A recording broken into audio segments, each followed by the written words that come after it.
Dear Patriots, before the news starts, please subscribe to our patriotic channel by clicking the subscribe button. Give us a thumbs up to this video. Don't forget to leave your opinion below in the comments section.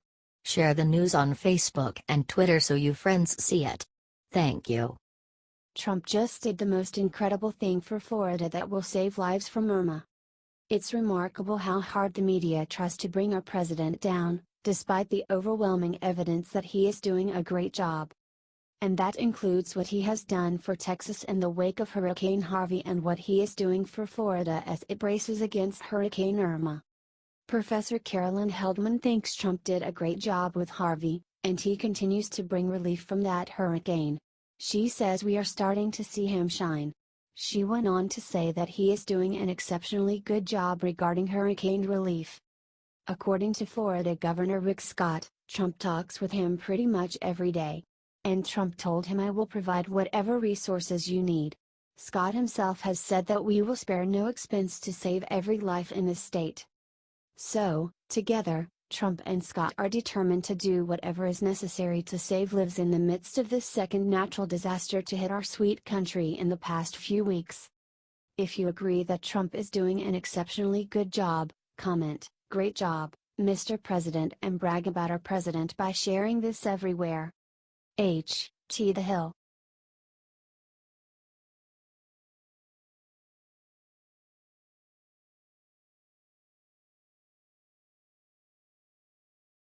Hallelujah! President Trump just did something incredible for churches hit by hurricane.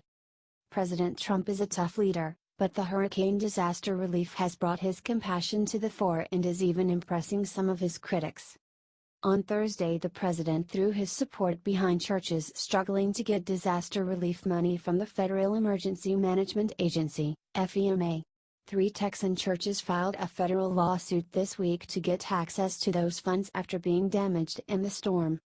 The lawsuit alleges they are not getting a fair shake from FEMA, claiming the agency categorically excludes houses of worship from equal access to disaster relief grants because of their religious status. One of the churches damaged by Harvey, the Highway Tabernacle, had been a FEMA shelter and operations point, preparing over 8,000 meals for those affected by the storm. Republican Senator Ben Sasse also got behind the churches, writing a letter to FEMA administration Brock Long condemning possible discrimination against churches. It sends the message that communities of worship aren't welcome to participate fully in public life. It reduces the facilities and volunteer time, talent, and effort available to support the border community. For its part, FEMA told The Hill that religious organizations that assisted the relief effort could be eligible for funds, saying, "Any private nonprofit, plug-and-play, organization, including a religious organization that provides eligible services may be eligible for federal assistance under FEMA's Public Assistance Program, PA, to help restore its facilities and equipment." Note that this is only if churches provide disaster relief services. There were no comments reported for churches receiving aid if they were not a part of the relief effort, if they were too damaged to help, for instance. President Trump's support of this issue is a great sign for faith-based institutions, and will hopefully go a long way in bringing about legislative change that can help these important pillars of every community. H.T. The Hill.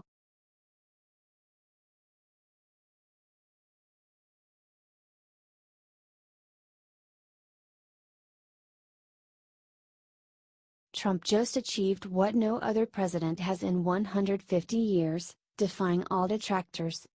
President Trump has called himself the Lone Ranger, and he proved that just last week, when he made a deal with Democrats.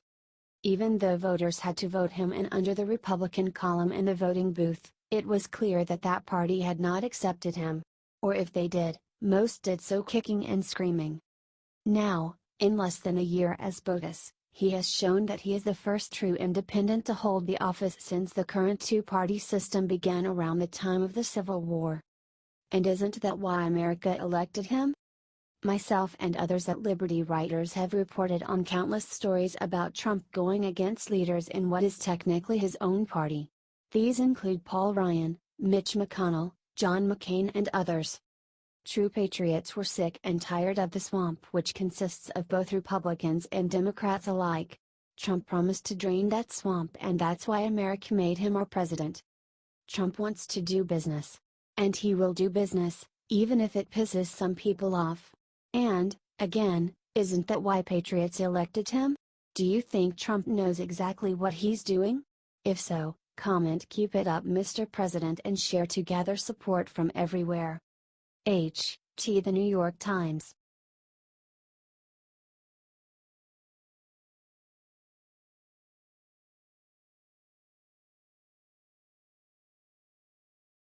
Last night Trump met with his team and made a video about Hurricane Irma Americans need to see. President Trump called together a meeting of his cabinet at Camp David last night with one very important issue to discuss: Hurricane Irma. This hurricane has already displaced basically the entire state of Florida, and the president knows action must be taken. Clearly, the president is hard at work doing his best to resolve the upcoming problems before they even start. He is mobilizing the National Guard to help out. He is considering a larger funds package for hurricane relief. It was not all hurricane talk at Camp David over the weekend, though. Trump and his trusted generals also mapped out their new strategy for how to deal with North Korea. At the same time, the president used the gathering as a chance to set up his new tax reform policy with his top economic advisors, all of whom were helping with hurricane issues as well.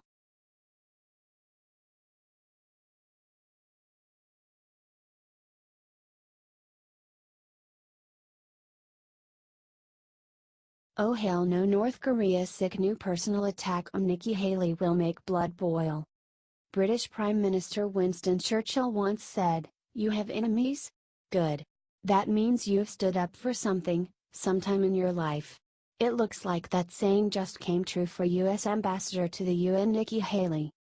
North Korean state media Korean Central News Agency just lambasted Haley in response to her comments at the UN earlier this week, in which she condemned the Hermit Kingdom's latest nuclear test and proposed new sanctions on the country, including an oil embargo.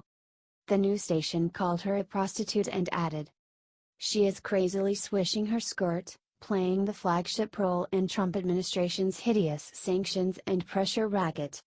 A threat to the U.S. followed fault with, "Nikki should be careful with her tongue, though she might be a blind fool. The U.S. administration will have to pay a dear price for her tongue lashing." Wow. Nikki Haley a prostitute? Although this isn't even close to the worst thing North Korea has done, this just goes to show the level of depravity and incivility they're willing to sink to. It's also one more example of how difficult they are going to be to negotiate with.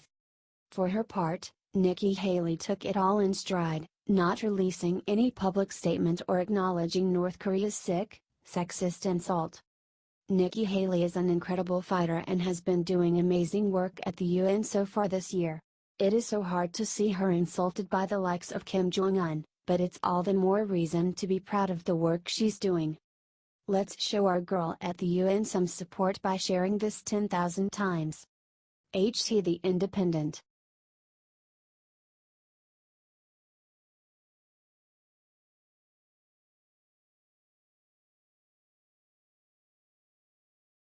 President Trump just made 3 huge tax promises that will have every American cheering. President Trump has had a busy week preparing for Hurricane Irma before it makes landfall in Florida, but that doesn't mean he isn't also working on other important pieces of legislation to govern the country. One of the biggest reforms President Trump is looking to accomplish is tax reform, and he made 3 major promises in his weekly address on Friday that you don't want to miss. Here's exactly what he said. "Our current burdensome tax code is a massive lead weight against the American economy. It costs us millions of jobs, trillions of dollars, and billions of hours wasted on paperwork and compliance. My administration is working closely with Congress to develop a plan that will deliver more jobs, higher pay, and lower taxes for businesses of all sizes, and most importantly for middle-class families all across America. First, we are going to make filing taxes as simple as possible. If you're like most Americans, under our plan you will file your taxes on a single page. What a difference that will make, and you won't need to keep endless receipts and paperwork. We are freeing you from the horrible tax maze. Secondly, we will cut taxes for middle-class families. We want you to keep more of your hard-earned money. This way, you could spend it, you could save it, you could do whatever you want. Third, we will restore our competitive edge so we can create more jobs and higher wages for the American worker. We are going to cut taxes on American industry so we can create more business in our country. Woohoo! Honestly, this is the first time I've actually been excited to do my taxes. President Trump is a businessman. He knows exactly the kinds of excessive taxes that are strangling business. And since he isn't a dyed-in-the-wool politician, he's ready to make smart and efficient reforms that are both practical and useful. It's great to have someone in the White House who actually is serious about tax reform. Love what the president has been saying? Share it out, patriots. HD Real Clear Politics.